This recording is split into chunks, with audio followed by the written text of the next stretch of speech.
네, 김현성입니다. 아무튼 이 사회를 일부를 하시는데 우리 사회자께서 도지사님을 감자라고 부를 정도로 이 강원도의 문화가 이렇게 말랑말랑해서 이렇게 이런 것까지 오지 않았을까라는 상상을 해봅니다. 사실 저도 이제 서울시에서 한 6년을 공직 생활을 했는데 우리 원순 씨한테도 사실 쉽지 않거든요. 그렇게 부르기가. 그래서 아마 이 강원도 도정의 이 문화가 얼만큼 이런 상상을 할 수 있었구나. 그래서라는 생각을 해보게 됩니다. 아무튼 그리고 이제 그 이상호 과장님 말씀 들으면서는 제가 서울시에서 이제 최초이자 마지막 디지털 보좌관이라고 이제 CDO 역할을 했었는데 참 이걸 저희가 하지 않고 제가 그만둔 게 좀 아쉽구나라는 생각합니다. 그래서 아무튼 강원도의 이 선도적 노력이 굉장히 큰 국가적 의제로 만들어질 수 있겠다라는 생각을 하고요. 내년도 그 김난도 교수가 2018년 트렌드로 이런 워딩을 썼어요. 이 꼬리가 몸통을 흔들다. 뭐 이렇게 해서 얘기를 했는데 아마 이 강원도도 이런 잊혀질 권리와 관련돼서는 아마 꼬리가 몸통을 흔드는 그런 일이 되지 않을까라는 생각을 또 해봅니다.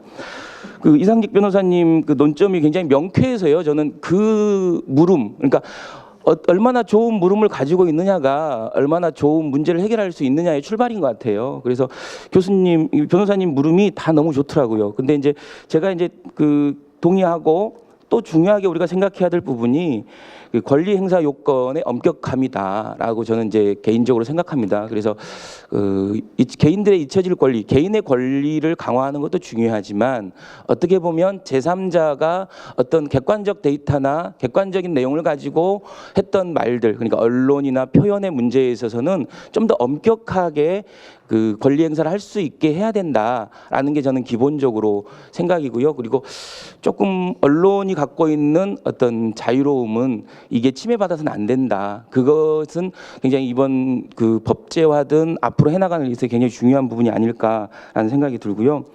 그 다음에 그 이승환 교수님 말씀 중에서 굉장히 뭐 수열 에너지 융복합 서버는 너무나 뭐 이런 정부에서 이런 아이디어도 냈나, 이게 문재인 정부에서 낸 건가요?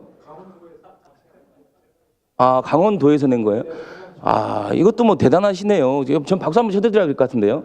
박수 한번 쳐드려야 되는데. 저 깜짝 놀랐어요. 예. 진짜 이런 상상력과 창의력이 결국은 정말 강원도의 어떤 리더십에서 나온 게 아닌가라는 개인적으로는 생각합니다. 사실 이게 감자 발언이 너무 충격적이 갖고 저는 개인적으로. 아무튼 그렇고요. 그 민관학 협의체 구성한 분야에 저는 그게 굉장히 중요한 것 같고 어떤 정부 주도로 갈 수는 없다. 그래서 이게 이제 저는 그 지난번 송명빈 박사님하고 이런 얘기도 했어요. 그러니까 이게 법이나 자꾸 이제 구조, 이게 어떤 뭔가 시스템 뭐 이런 쪽으로만 생각할 게 아니라 이건 자발적인 어떤 각성 캠페인의 문제일 수도 있겠다. 각자가 가지고 있는 캠페인의 문제일 수도 있고, 과거에 언론의 어떤 수용자들의 언론 수용성에 대한 문제가 있을 때 어떤 언론 운동을 하는 사람들이 했던 게 리터러시 운동이거든요. 제대로 읽는 사람이 제대로 수용하면 되지, 어떤 이런 운동도 있었어요. 그래서 저는 이제 디지털 리터러시도 굉장히 중요한 하나의 운동이고 캠페인이 될 수도 있겠구나. 그래서 그 향후에 디지털 소비자 주권 강화 센터가 만들어지면 그런 것도 굉장히 중요한 의제로 다뤄져야 된다. 그리고 이제 좀 작은 일일 수도 있지만 디지털 소비 주권 강화 센터보다는 디지털 소비 주권 센터가 좋지 않을까. 저는 이제 정부나 이런 데서 만드는 그 명칭들이 자꾸 이제 진흥, 강화 뭐 이런 거 들어가는 게 별로 저는 좋지는 않은 것 같아요. 그래서 그냥 담담하게 디지털 소비 주권 센터라고 하는 게 더 중립적이면서도 의미도 더 전달하지 않을까라는 생각이 들었고요.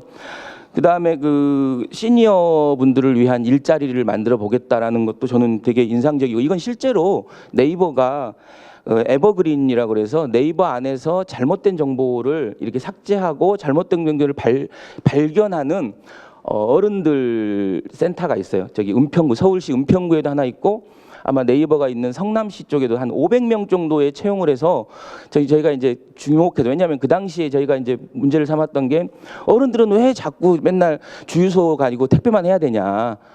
디지털 잡이라는 것도 할 수 있지 않겠냐. 그러니까 스마트 시니어가 나오고 있는 게 아니냐. 그래서 그런 스마트 시니어들에게 맞는 스마트한 일자리가 좀 필요한 게 아니냐라고 해서 이제 찾다가 네이버가 실제 그런 걸 하고 있더라고요. 그래서 이제 그런 걸 했는데 아마 그 주권센터에서 사업 중에 그게 있어서 그런 건 좀 참조해 볼 만 하겠다라는 생각이 좀 들었습니다. 그리고 저는 이제 이 문제를 논의하는 데 있어서 세 가지를 좀 헷갈려서는 안 되겠다. 그러니까 첫째로 개인으로 생산하는 정보, 이 문제는 저는 권리 차원에서 굉장히 크게 보장돼야 되고 크게 돼야 되는데, 이제 제3자가 어떤 그 개인을 대상으로 한 정보, 그러니까 쉽게 말하면 이제 언론사, 예를 들어 언론사의 정보일 수도 있겠죠. 근데 그 언론사의 정보와 관련된 그 권리 주체를 어떻게, 권리 주체자의 권한을 어디까지 봐야 되느냐라는 것도 사실 좀 더 이게 면밀하게, 두 번째 사안이 되게 면밀하게 해야 될 것 같고요. 이제 세 번째는 아까 우리 최문순 지사님 말씀에서도 있었지만 이제 개인 정보와 관련된, 이제 관이든 기업이든 개인 정보를 취득하면 그 개인 정보를 어떻게 관리하고 어떻게 해야 되는, 이건 굉장히 좀 엄밀하게 관리돼야 된다. 그래서 저는 1번하고 3번은 굉장히 엄격하게 관리됐으면 좋겠다. 권리가 그냥 크게 보장됐으면 좋겠고, 2번 제3자의 권한 만들어진 이 정보는 조금 더 엄격한 관리가 좀 필요하다라는 생각이 들고요. 저는 우리 송기현 의원님 옆에 계시는데, 저는 이 문제는 사실 솔직히 말하면 헌법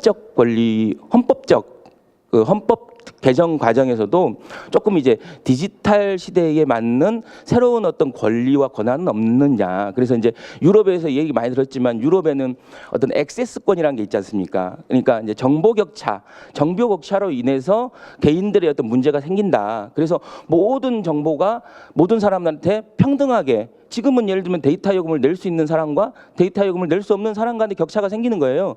그래서 그 와이파이를 권리로 생각하는 게 유럽에서는 굉장히 중요한 화두거든요. 액세스, 개인들이 접근할 수 있는 권한이 필요하고, 마찬가지로 저는 이런 어떤 디지털 안에서의 자기결정권, 이것도 저는 헌법적 문제로까지 얘기될 볼만하다. 새로운 시대의 권리다라고 저는 생각합니다. 예, 이상입니다. 감사합니다.